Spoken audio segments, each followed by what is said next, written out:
Responsibilities. We all have them. Maybe you have to drive your little brother to soccer practice, or need to get to the library to work on a group project. No matter where you're going, it's also your responsibility to drive safely. So buckle up, obey the speed limit, and never text and drive. Driving is a privilege. Don't lose it. Brought to you by the Florida Department of Highway Safety and Motor Vehicles. Welcome to Women Winning Divorce with your host, Heather Quick. Heather brings over 20 years of law experience that advocates and empowers women to achieve happier and healthier lives. Each week, we provide knowledge and guidance on different aspects of family law to help lead women through the difficult and emotional legal challenges that they are facing. Listen in as she discusses issues including divorce, custody, alimony, paternity, narcissism, mediation, and other family law issues to provide insight on the journey of women winning divorce. Welcome to the show. I'm Julie Morgan, and I'm joined by your host, Heather Quick.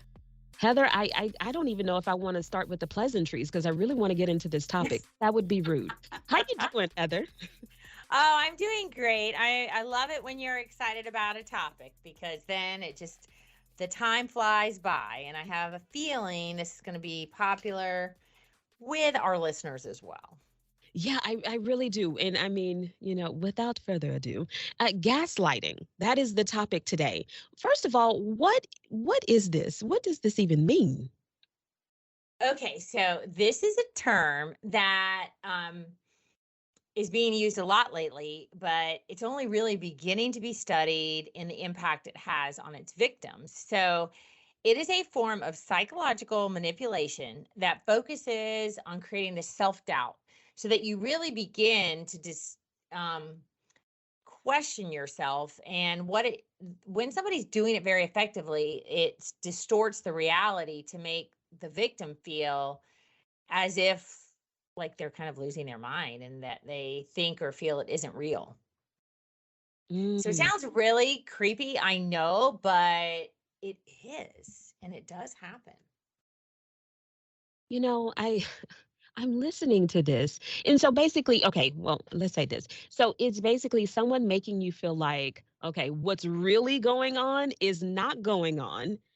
And they're saying, are you sure that's right? Or do you really think that that's what I'm doing here? I'm not doing that to you. Is that what this is? Yes, that is it. So you're messing with someone's mind. Oh, indeed, indeed. And it's subtle at first, but continuous and just repeatedly you do it over time. And it's wild. It is. And I know it just sounds like stuff that happens in movies, but it does happen. No, I definitely believe that this happens in real life. I do. I believe it because, I mean, when we go back to our show about narcissism, that's the first thing I think of when I think of this term, that is something that a narcissist would use on someone. Oh, indeed. Indeed. Yes. The person, if you're doing this, like you're on such a power trip and have got like such this ego, and it's like whatever you have is not enough. You've got to really make them kind of feel like they're losing their mind and be even more dependent on you. Trying to make me think I'm crazy. Yeah. Yeah. All right. I mean, and for a lot of us, like, we don't need anybody making us think we crazy. Like, it's already enough going on in this world, but it's true. Heather, you took the words right out of my mouth. I guess I'm speaking only for myself, but I'm glad you agreed. You speaking for me too. All right. So now, okay. I know there was a movie about this. Am I right? Yes. Okay. So that is, and this may shock people, but this is 1944 movie entitled Gaslight with Ingrid Bergman. And basically in the movie, the husband systematically tries to make his wife think she's crazy. And he lies to her about her behavior and tells her that what she thinks is happening isn't. And the reason this got this gaslight is because he continues, he dims the gas lights in the house or has them flicker and tell her that's not happening. That is just okay. You know what's interesting about this? So this is from, a 1944 movie, right? Mhm. Everything old is new again. Just like bell bottoms will come back, things like this will keep coming back around, right? I know that was kind of to making light of it, but it's true. Like you would think, since we're hearing about this so much now, that this is something new, but it's not. No, it's not. And recently there have been a few more studies on it. I think there's just such an opportunity to study and educate judges, lawyers, and people on human behavior, the psychology, and things that really are specific to individuals in a romantic relationship and married to one another that creates this bond together, but then you stay with somebody because of that, and so you could end up in this situation. So I wonder which sex, which I already know the answer to this because it's pretty obvious, which sex uses this against their partner the most? Okay, so the research has shown that it's typically a man that gaslights a woman. And they use female stereotypes to manipulate their partners, such as women are irrational, hysterical, emotional, and unreasonable. Like that is the standard, everybody says that. Oh, that's the way women are. And so they kind of fall back on that while they're trying to distort their reality. Wow. So no, I'm not doing that to her. She's just it's just that time of the month, Oh you know? my gosh. Yes. I know. I know. I know. It's always our hormones. Yeah, as if we're the only ones that have hormones, right? Hmm. Oh my, I'm gonna try not to get too emotional. I tell you. But so, okay. How can men target a woman in this way? What are some of the things about a woman that they'll target to make them susceptible to this? Well, their appearance and sexuality can, be a target of gaslighting.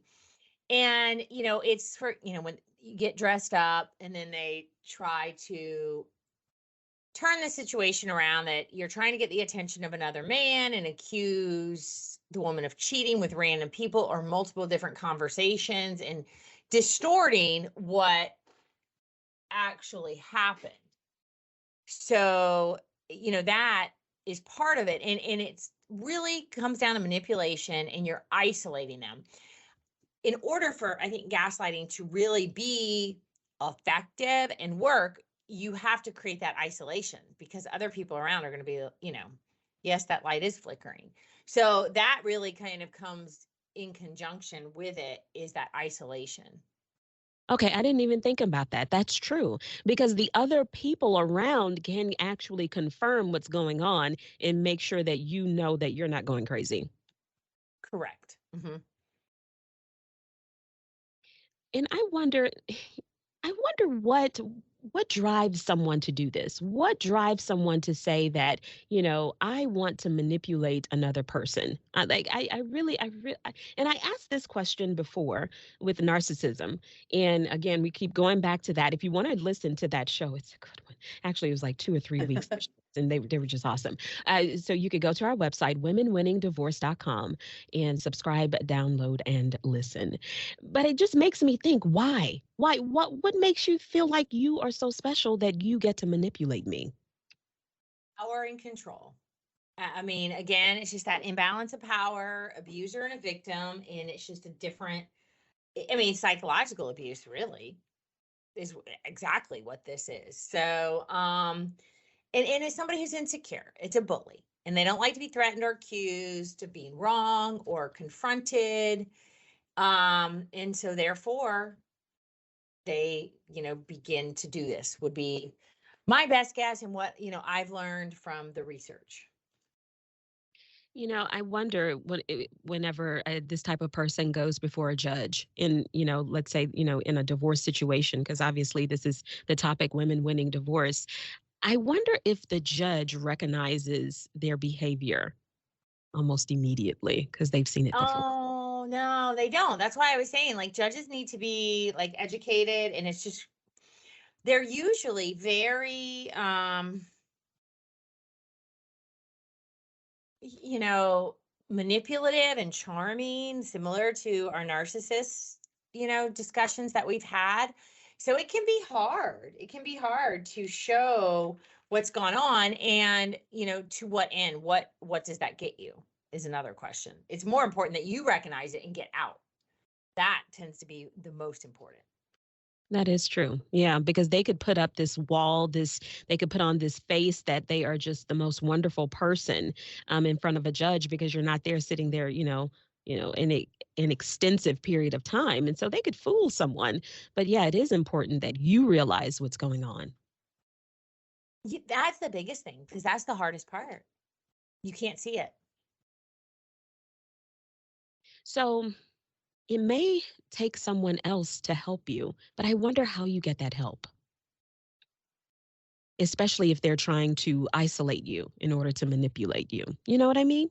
It's just taking that first step. A good friend, somebody obviously you trust, a friend, and or therapist. You got to get to somebody to say, this is what's happening. Am I crazy, or is this really happening? An objective person to listen to that. That goes back to the fact that we should probably check on our friends. Even Yeah, because you e- never really know what's going on, like you said. yeah, even the ones that you feel they're strong and oh, they're fine, but you just never know. Mm-hmm. It's There true. was You don't. Yeah, there was an article that I was reading about this recently, and I was trying to find that article. I believe it was on another news website, but um, and it talked about how social media also plays a role in gaslighting. Huh. Well, that's interesting. But yeah, I mean, you can make social media completely. I don't think it really is reality. That's the whole point. It's this whole distortion of what you want everybody to see.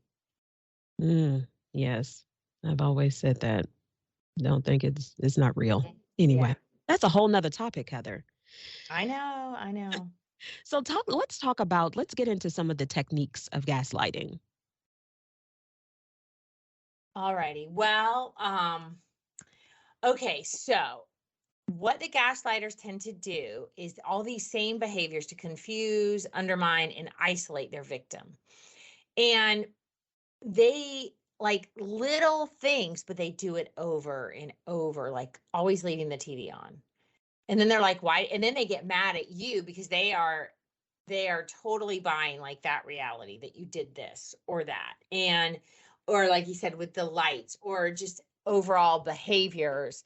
And it just confuses you. Or they're like, why are you acting so angry, and why did you scream at me earlier? And you are thinking, we just had a conversation. I don't remember screaming. Was I screaming? Something like that. But it's again and again and again, and to the point where you really do begin to question yourself and what's going on.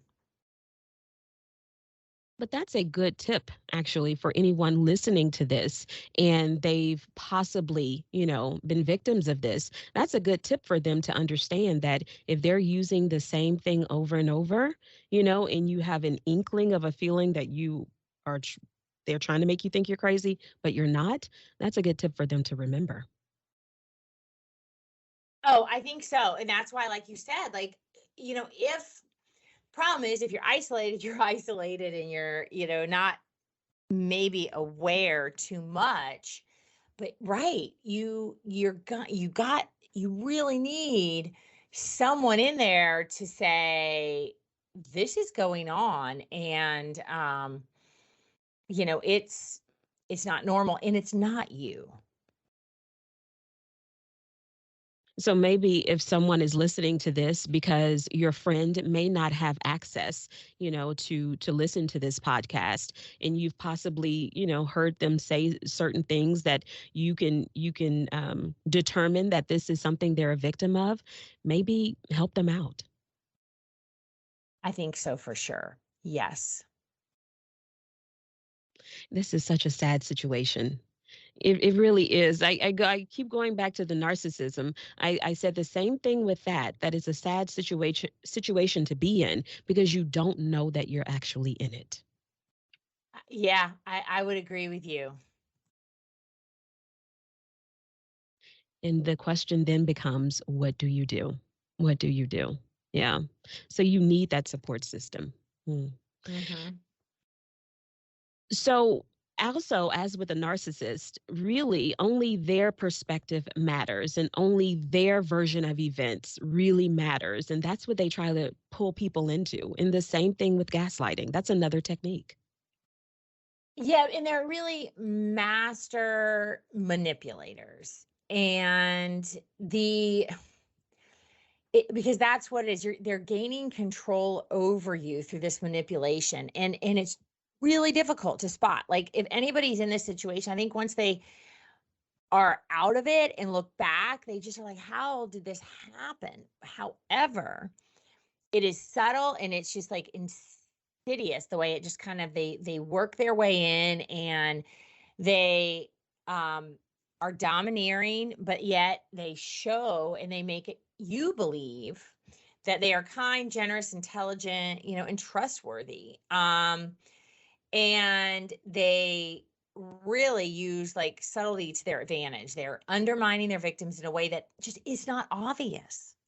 It really isn't. And it doesn't appear on its face as threatening. However, they just the continual manipulation and these behaviors, they just these women begin to just question everything they know to be true. And when they do it in a really good job like that. Wow, what an actor. Hmm. You're Yeah. listening to Women Winning Divorce with Heather Quick, owner and attorney of Florida Women's Law Group. We're going to take a quick break here, and when we return, we'll talk more about gaslighting techniques. Stay with us.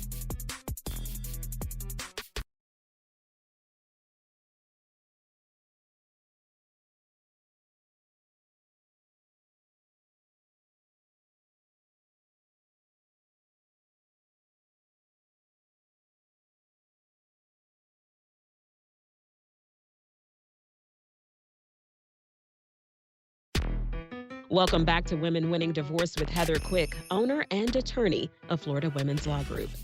Heather, gaslighting techniques.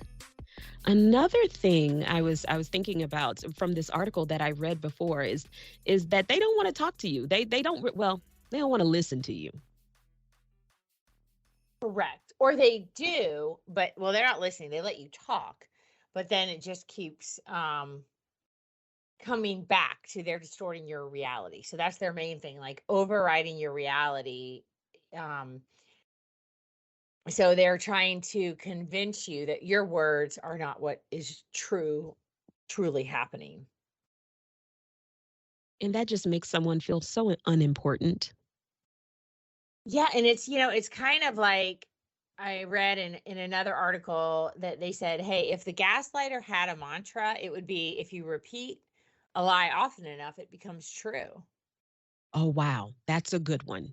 Uh-huh. And that's really what they do. And they're pretty committed to this. So they they just are like, yeah, that they can just stick with the lie, the distortion, so much so that I think part of the women who are susceptible or they eventually they're like, "Oh my goodness, he's so sure. He's so confident." And he doesn't change his story. And we've talked about on this show different types of abuse, right? We've talked about financial abuse, we've talked about physical abuse, but this is a covert type of emotional abuse. Oh, indeed, indeed, because they're really minimizing your emotions, your perception of what is going on to make you then feel insecure as far as your reality, your emotions don't count because they're really not listening to your opinion, what you are saying. They just keep on with their story. Wow. And this all also another way, another technique is they rewrite history. And I mean, really, that's a nice way of putting this, really. Right, because they'll be like, "No, that didn't happen." Or yeah, that, they will act like they never said or did things that they did. They may also, say you didn't do things that you did, but they are so confident. They're just like telling you that this is the way it is, and to make you question yourself. And and part of that too, let's think about this rewriting history. They are going to, because the isolation's a big thing, that without the isolation, you're going to have people say, no, this is not real, right? So part of that is what your friends are crazy. That friend is not good for you. She's unreliable. She's just, kind of continuing to separate you. And I think that is something that happens over time, but I'm the only one you can count on. Remember, they didn't show up. You can't trust them. Your parents don't love you. Look at what they've done. And it's again and again and again. Um, and trying to, stick with that mantra with you, like you can't trust anyone but them. You know, when you were talking, I was already thinking that this rewriting history, this is a way to discredit you, but it's also a way to discredit your friends as well, friends and family. Oh, indeed. Yeah. They right, because they're really yeah, because they just want, because they do want the relationship. They want you there living in the reality that they've created.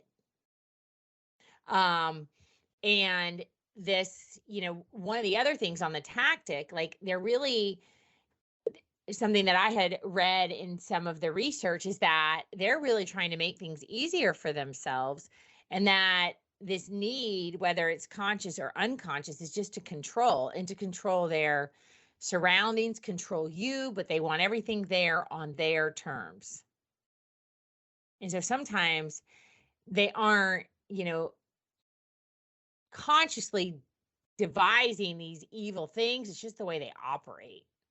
And they probably have a distorted view of reality as well, but they are calling you, crazy, irrational, because they just don't want to deal with it. They want you to accept the reality as they see it.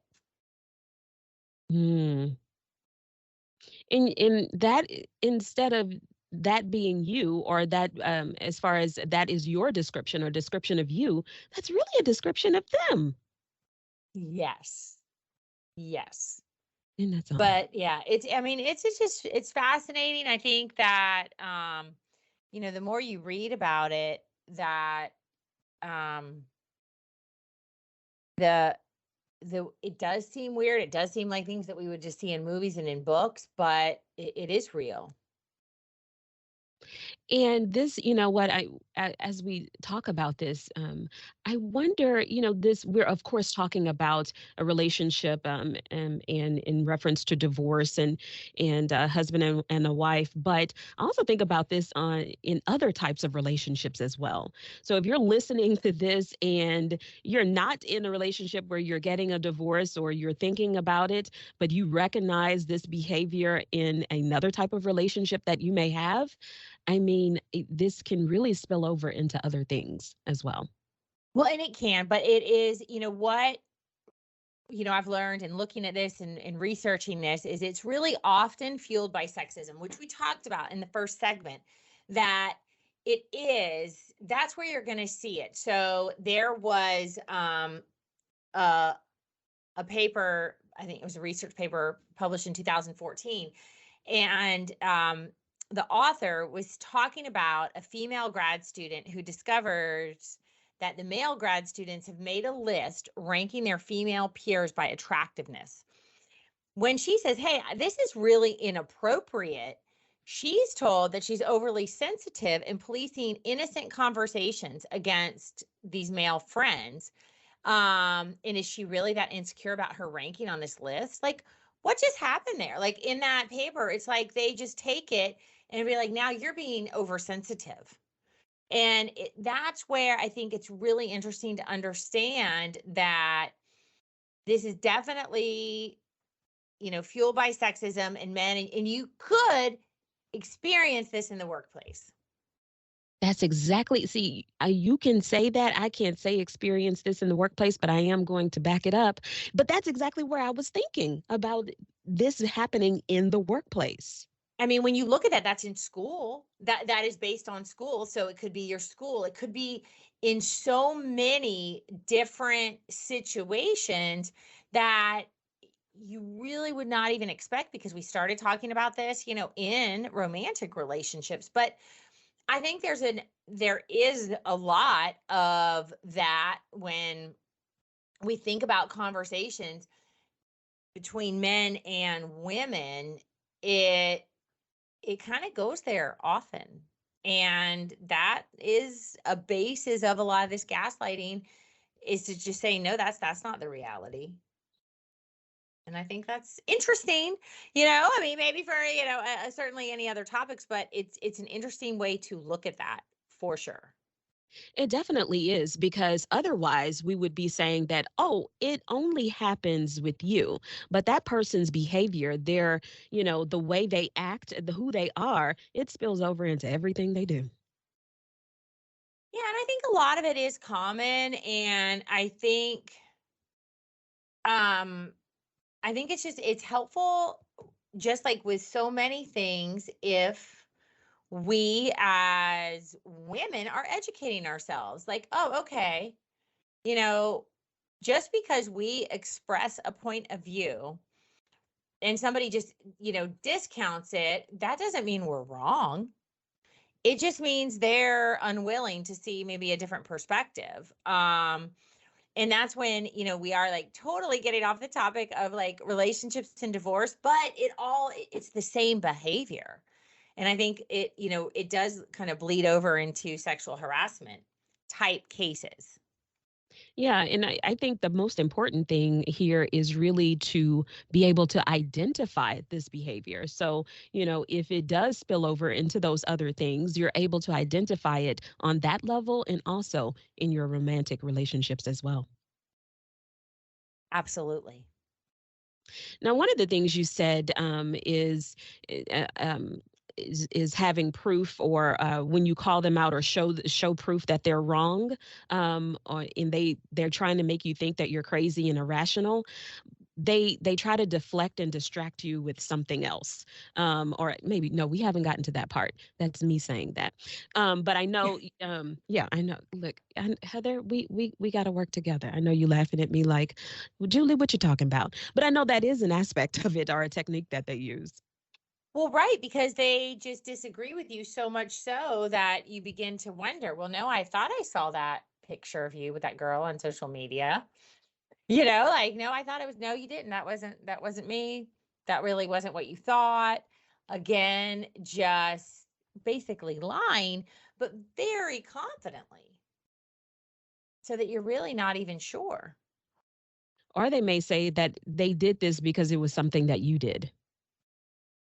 Right. Turning it around again, deflecting and distracting you. And just kind of, now it's your behavior that created this, or your, you know, being irrational or hysterical. Right. So then you're just like, wait a minute, this is you. It does, because they do it over and over and very consistently.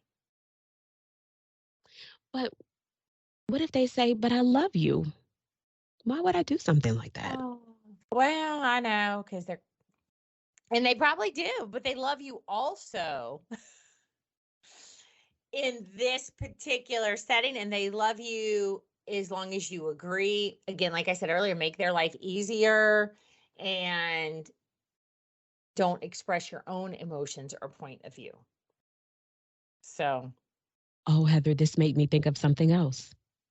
tell me. What they say that I'm doing this because I love you. Oh, yes, because I'm here for you. I know this is weird. Maybe you are, being irrational, emotional, but I do love you, and you can trust me. I'm the only one you can trust. Now that is really messed up because that Yes. that really affects the way you look at love. Yes. And again, it's the imbalance of power. So, maybe that is what this does is it creates an imbalance of power and creates your need to be with this person because they're the only ones I can trust. They're the only ones that can put up with my irrational behavior. And so that is part of it, creating more of a reliance on them, not an equal relationship. Yeah, and then you feel like, well, he loves me, so I'm going to stay because he's doing this because he loves me.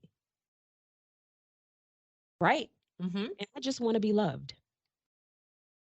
Exactly. That's manipulation on another level. I mean, is there a word that goes above that? Because it bothers me because it really it makes you think something that is just not right. It's just not true because that's not what love is. Yes, but many people haven't experienced something that is more on an equality. And I think that certain people are attracted to each other for certain traits. And you're wanting to be with somebody who's strong and who you feel makes you feel safe. um and that's a very normal thing for women to feel in a relationship, but they take this then to just the extreme. And because it is this continual um, pattern and creating this imbalance of power and this true need on this person emotionally, that that's the way it ends up. And then they're, in this abusive relationship because it's psychologically abusive, and it's just comes down to power. So much power. And it typically, you will see this accompanied in relationships that have other forms of abuse, as a domestic violence or the financial abuse. Like, it usually is not really going to be all alone. You're going to see there's going to be other things that are going to be a part of it. Okay, we're at the end of this particular segment, but I just thought about something. You went to, and I know we've used this before Target, but I'm sorry, I just like the place. So you went to Target and you spent $100 and something. I haven't been outside the house in 2 days. What do you mean? I was just there. That's what you did, and then you start to believe, well, maybe I did go to Target because I go so much and I like the place. You know what I mean? Uh-huh.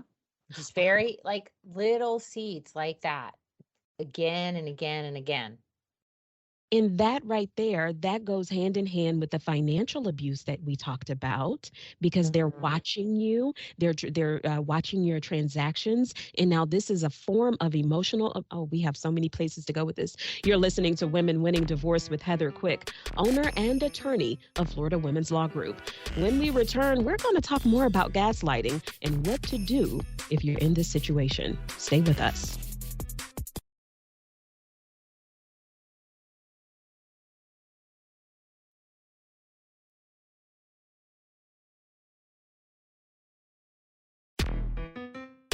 Welcome back to Women Winning Divorce with Heather Quick, owner and attorney of Florida Women's Law Group. Heather, just before we went to break, we were talking about how if you're in other situations, in other dealing with abuse, as far as financial abuse or physical abuse, this could show up in those situations. Absolutely.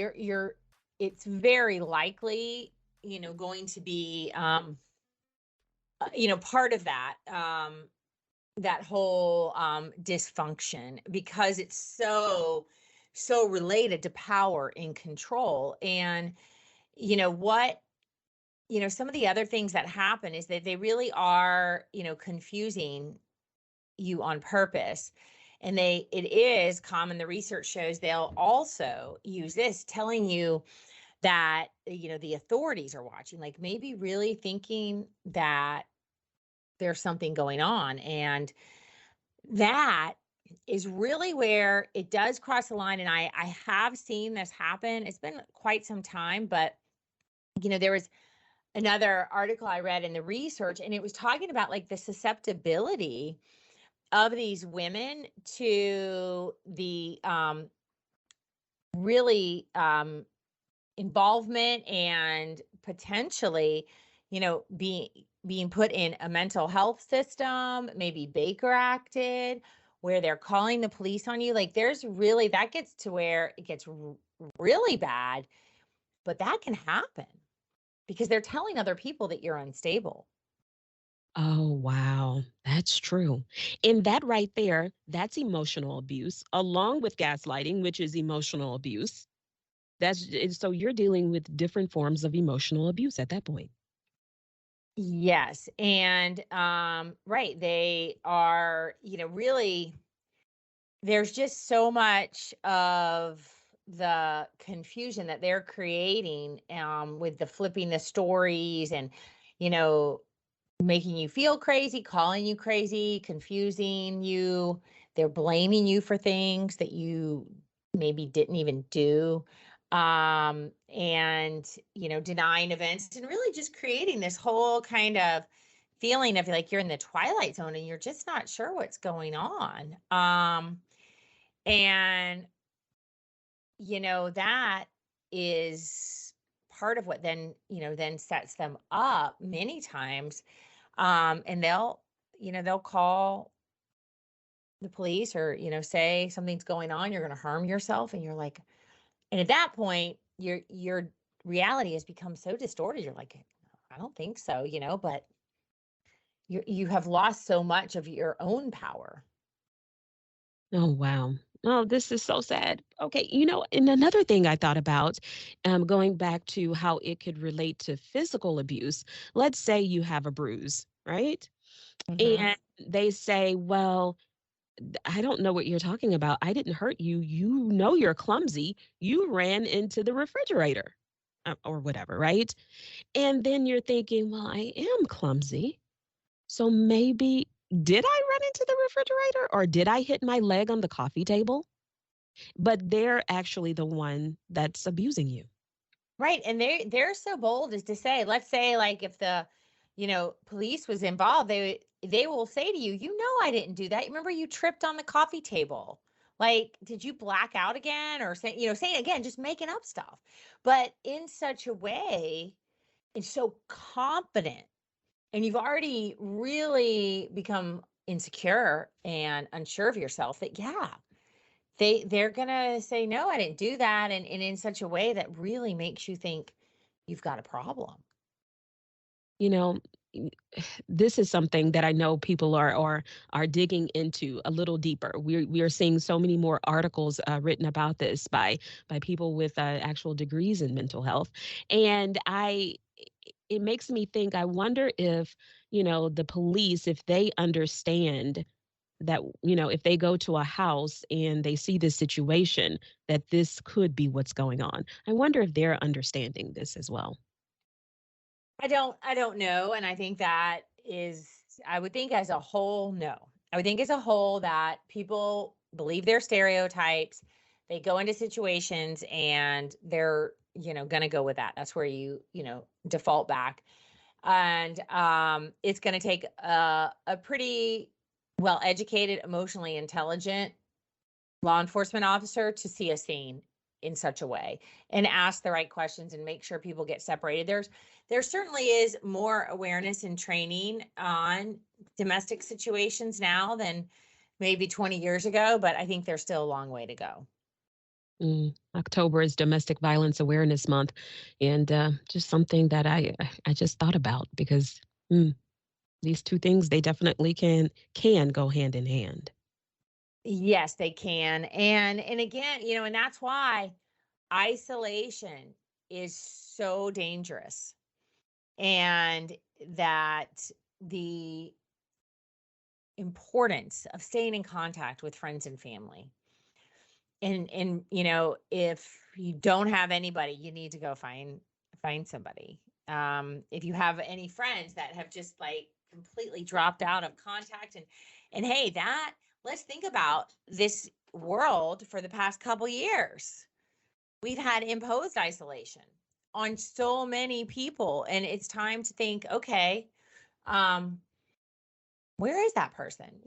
Reach out to people in an effort to, nobody ever knows what's going on. And so, you think about, we've had all of these things that impose that isolation. And if maybe this was going on to some extent, it would just, you just don't have contact, and you could have really lost touch with so many people, and it's getting worse. And you don't know who to tell or how to take that first step. Mm. Yeah, so during these past couple of years, this could really have snowballed for that person who may have been dealing with it. They go to work and then they come home and they deal with it, but then they have that reprieve that work brought them. But then work said, stay home. So then you probably have to deal with it, or possibly have to deal with it even more. Correct. And it's just, it's sad because it is something that women predominantly, are the victim of, and they don't really know what to do because they feel confused and powerless, as part of it, and isolated. So, which then all that affects your mental health. And, it then really just puts you at risk. And, some of the, obviously, if you can tell somebody, keeping a journal can be very helpful. And I know that is like, seems odd, but it can help you take back control, because you're just writing and you're at least trying to document that. And it may allow you to feel less confused and take back some control. That is a good idea. And then possibly if someone is out there that's reaching out to you and you allow them to read your journal, they can help you see how, the things that happened, and help you to connect the dots. It can, and you just need one person to kind of be on your side and help you see your situation and gain some perspective.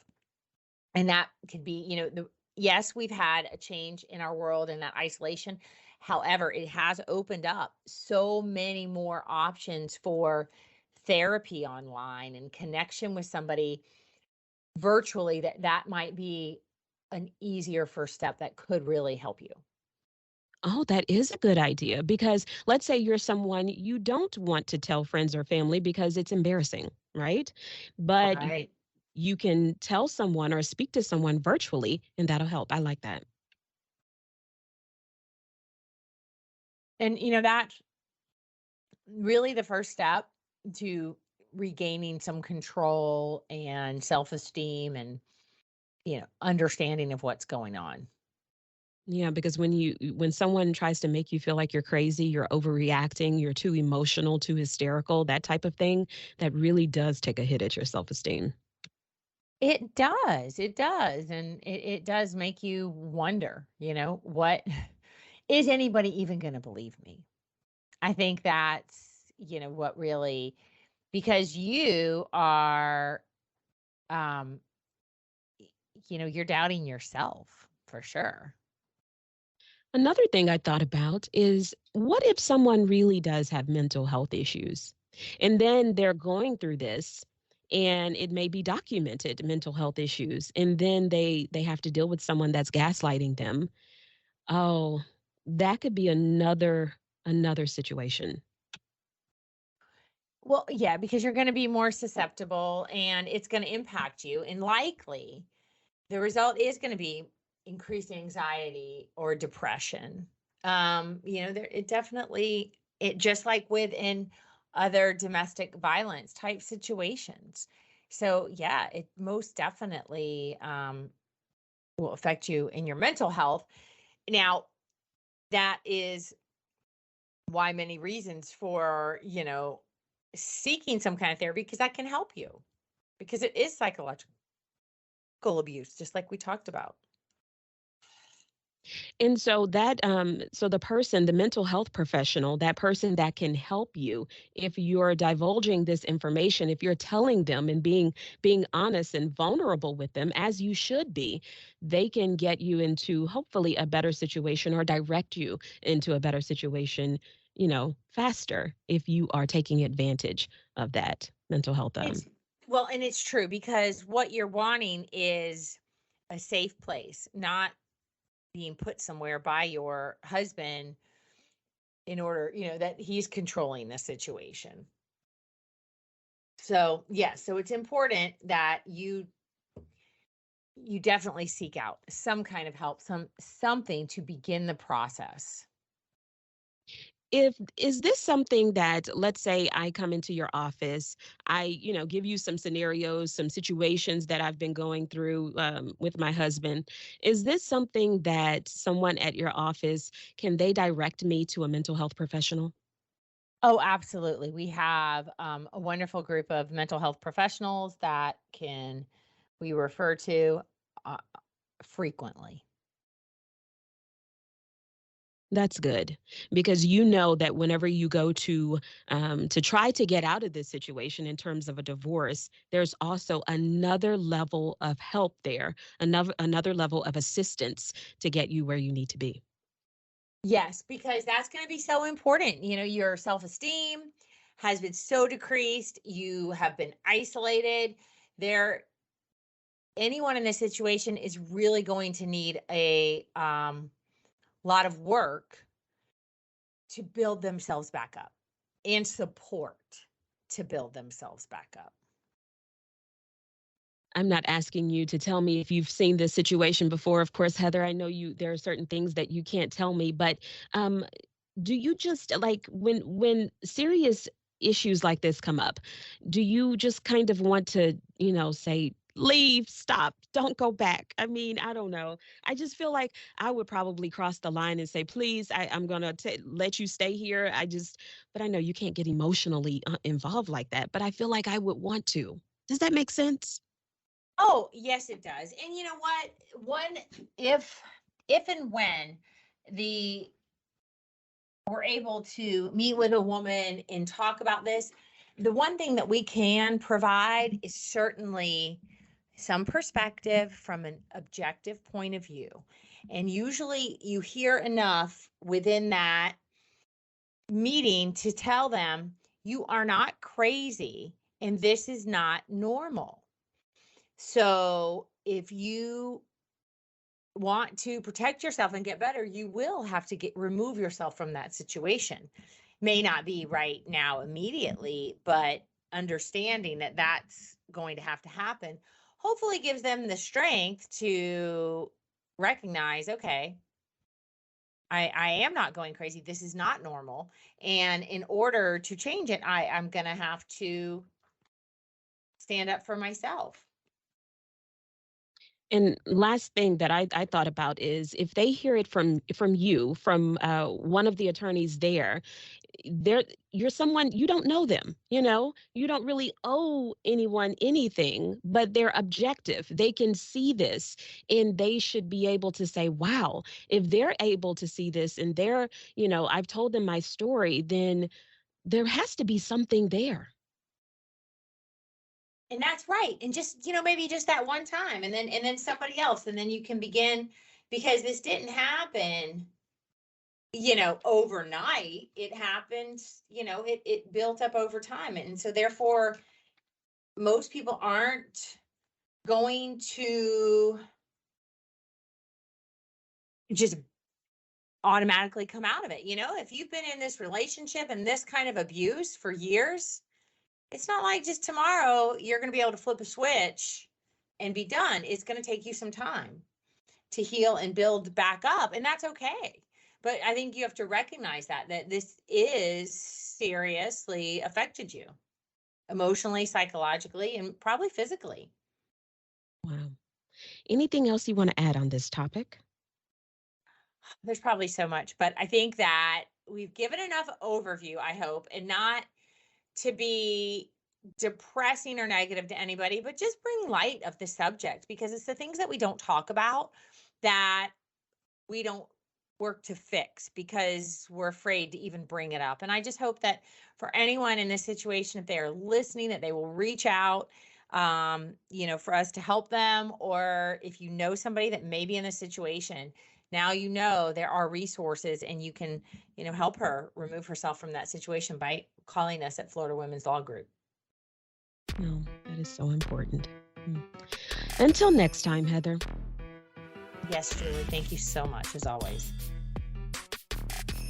Thank you for listening to Women Winning Divorce. We hope you found information to help you navigate your divorce. If you like our show, please take the time to subscribe and provide a 5-star review. If you need more information, please visit our website at womenwinningdivorce.com, where you will find previous episodes and other helpful content. Join us next week as we continue our journey of women winning divorce. Responsibilities. We all have them. Maybe you have to drive your little brother to soccer practice, or need to get to the library to work on a group project. No matter where you're going, it's also your responsibility to drive safely. So buckle up, obey the speed limit, and never text and drive. Driving is a privilege. Don't lose it. Brought to you by the